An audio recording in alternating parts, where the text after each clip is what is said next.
Olunaku olw'24 May omwaka ogwa 1966 lwe lunaku olw'ebyafaayo olw'akazigizigi mu Buganda. Luno lwe lunaku olujjukirwa nga yali Prime Minister wa Uganda Dr. Apollo Milton Obote lwe yasindika amagye mu lubiri lwa Sir Edward Muteesa e Mengo ne gamukuba.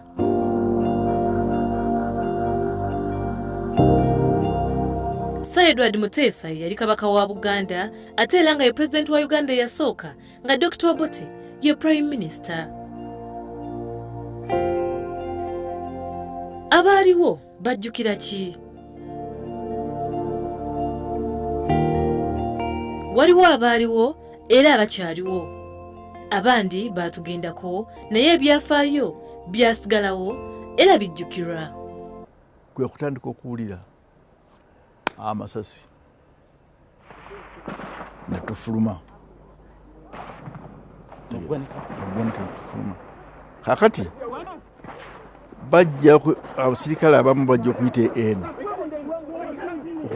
kujja kuyita mu batamiivu naye abo abasooka okujja awo tebaddayo tebabakolako tebalutonda kakati abaali bakwata sayidi eyo ne bamanye nti awo erudda olwo luliko akabika bannaffe tebawonye kakati enkuba gyafuutuka Katonda yaleeta enkuba eyo teri kintu kirala kubanga enkuba yatonya misana ku Lwabiri kakati kubanga kufa kakati kwerwanako kukozesa muganda wo kubanga Yesu Edward ye obulamu bwe bwonna yaga nti teri muganda we asooka okujjako emundu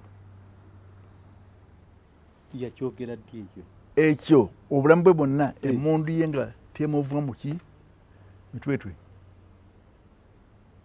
buli watambula kwegamba entambula yenna wonna kuyiga kukola ki omuntu asooka okutaasa mundu eyo engeri gye yalimu obusirikale nnyo yabwagala nnyo amanyi nti okutaasibwa kw'omuntu ku kiseera ng'ekyo toyinza kugamba ziseke bajjangu nyambe nakuyamba munaye kyova olaba nti boseke baabo banga olina emundu yo oyo muganda wa asooka kukalala ne kuwankakyawo eri obulira emundu zikaaba bukaabi ntegedde oludda luno olwaffe twaliko batono nnyo abaayitayo kyova olaba nti ku nkomerero